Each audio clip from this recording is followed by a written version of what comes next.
Bonjour à tous, bienvenue sur Mechatronics, je suis très content de vous retrouver aujourd'hui pour cette nouvelle vidéo des news du mining.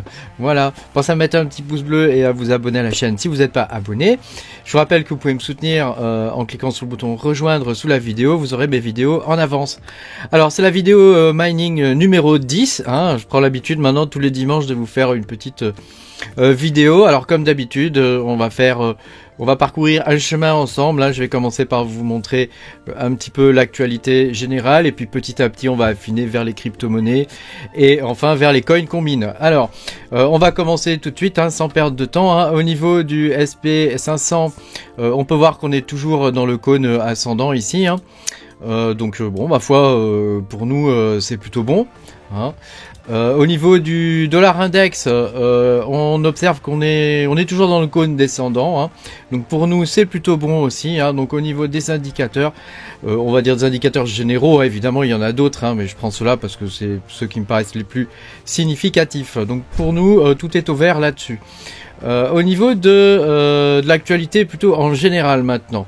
Donc on peut voir que la SEC s'est attaquée à Bittrex et que Bittrex a décidé de fermer ses opérations aux États-Unis. Hein. Donc Bittrex n'est plus accessible pour les citoyens des États-Unis. Hein. Donc ils ont fermé leurs opérations. Alors nous, évidemment, en Europe, on y a encore accès. Hein. Mais voilà, sachez que ça faisait 9 ans hein, qu'ils fonctionnaient aux US. Hein, et ben voilà, c'est terminé. Hein, c'est terminé. Et pour Binance, alors là, c'est vraiment terrible, je pense, quand même, hein, pour nos amis canadiens. Hein, enfin, en tout cas, pour ceux qui apprécie Binance, Binance ne sera plus disponible au Canada. Hein, donc on peut voir que au niveau des régulateurs, hein, il se passe toutes sortes de choses en ce moment.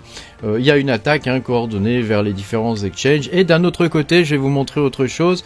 On peut voir que bizarrement, hein, oh, comme c'est étrange, certaines banques commencent à accepter les dépôts directement en stablecoin. Hein. Donc ici par exemple je vous montre un exemple de Xapobank, c'est une banque que je connais pas, hein, qui permet de faire des dépôts directement en USDC.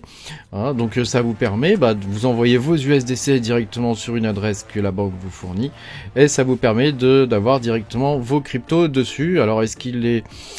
Normalement, ces banques-là, elles sont dans le système de Swift, hein, donc ça veut dire que vous pouvez directement envoyer vos fonds à la banque, quoi, sans avoir à passer par un exchange qui passe par une banque intermédiaire, etc.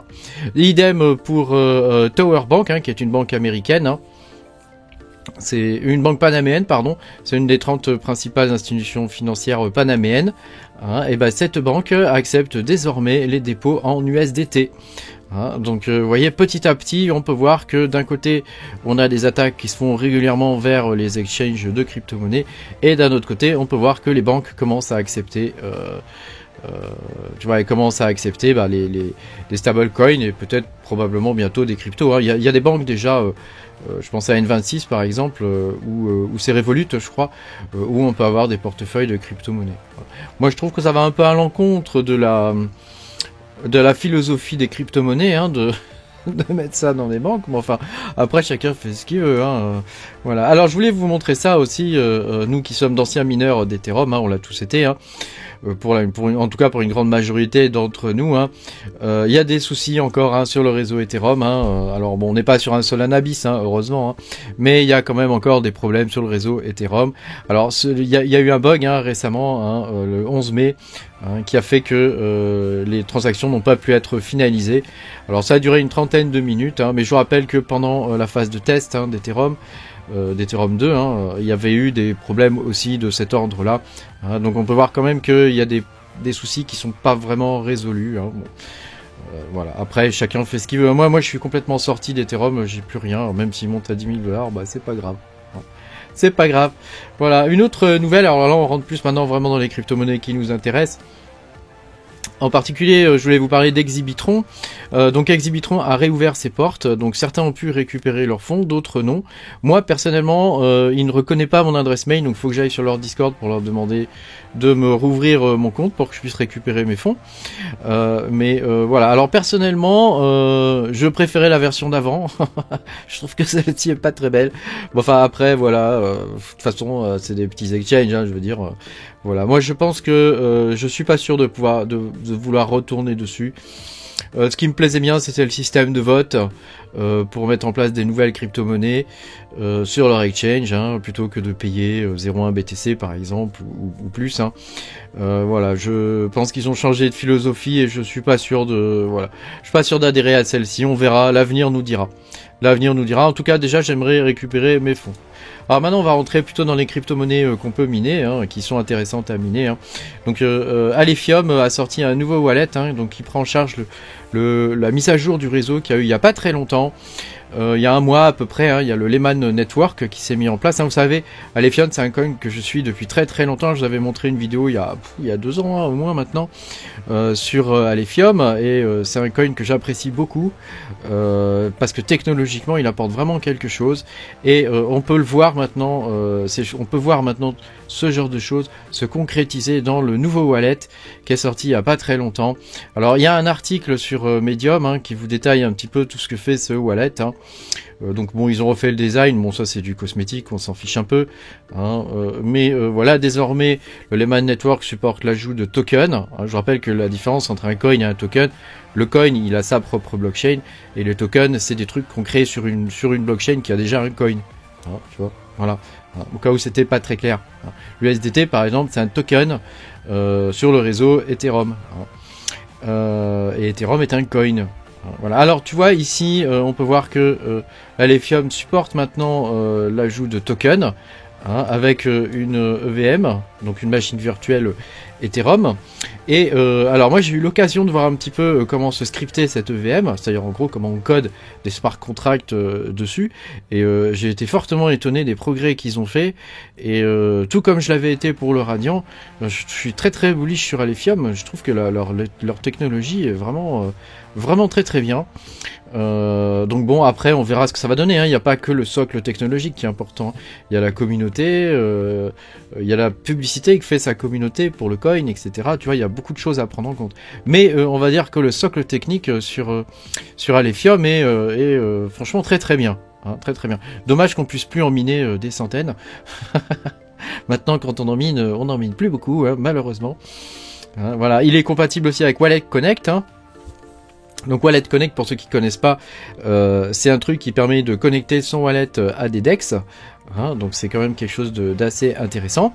Il me semble que Zelcore le fait déjà ça, mais tu vois que voilà, ils commencent à faire, enfin leur wallet commence à être vraiment bien. Et moi j'apprécie beaucoup qu'ils aient un wallet propre comme ça. Hein, ça nous change un peu des coins avec des wallets électrons pourris ou des wallets Qt vraiment moisir. Là, tu vois, on est vraiment sur un produit qui est bien fini. On sent qu'il y a du soin qui est apporté. Il y a du soin qui est apporté. On peut importer, exporter. Enfin, c'est vraiment pas mal, quoi. C'est vraiment pas mal. Alors, nouveau coin, hein, enfin nouveau coin. Je change de coin. Hein. Le XDAG a aussi une nouvelle version de son wallet. Hein, donc il supporte des nouvelles choses. Hein. Bon, je vous invite à aller voir les news hein, qui ont été postées. Hein. Mais voilà, on voit aussi que XDAG c'est un projet qui est pas mort, hein, qui continue d'évoluer. Et moi j'en mine actuellement. Hein, tu vois, regarde, je vais te montrer. Hein. Attends, c'est où? Voilà, c'est par là. Toc. Voilà, tu vois, j'ai 3 workers dessus. Hein. J'ai 3 workers dessus et donc moi je suis plutôt satisfait. J'essaie de faire des coins. Hein. Actuellement j'en ai, tu vois, j'en ai 8900. J'aimerais bien en avoir 10K. Hein. J'aimerais bien en avoir 10K, mais bon, entre ce qu'on veut et ce qu'on peut, hein, des fois. Hein. Voilà. Alors, on va parler un petit peu de rentabilité actuellement. La rentabilité au niveau des coins GPU. Elle est vraiment pas terrible. Alors, on n'est pas comme à l'époque de The Merge, hein, où on était tout était en négatif. Hein. Il n'y avait vraiment rien du tout d'intéressant. Parfois, on était même de 10 balles en négatif. Hein. Mais ça reste quand même un peu triste, j'avoue, un peu triste, parce que c'est vrai que bah voilà, on a toutes ces cartes graphiques qui nous rapportent 60 centimes par jour si tu mines du nouveau. Hein. C'est quand même, voilà, c'est quand même un peu dommage quoi, voilà.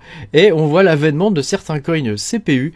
Hein, je sais pas si tu vois le top en vert là, mais le Dero c'est du CPU, le Pandanite c'est du CPU, XDAG c'est du CPU, Yearbas c'est du CPU, Raptorium c'est du CPU, et on a tout à la fin Radiant qui est dans le vert. Hein.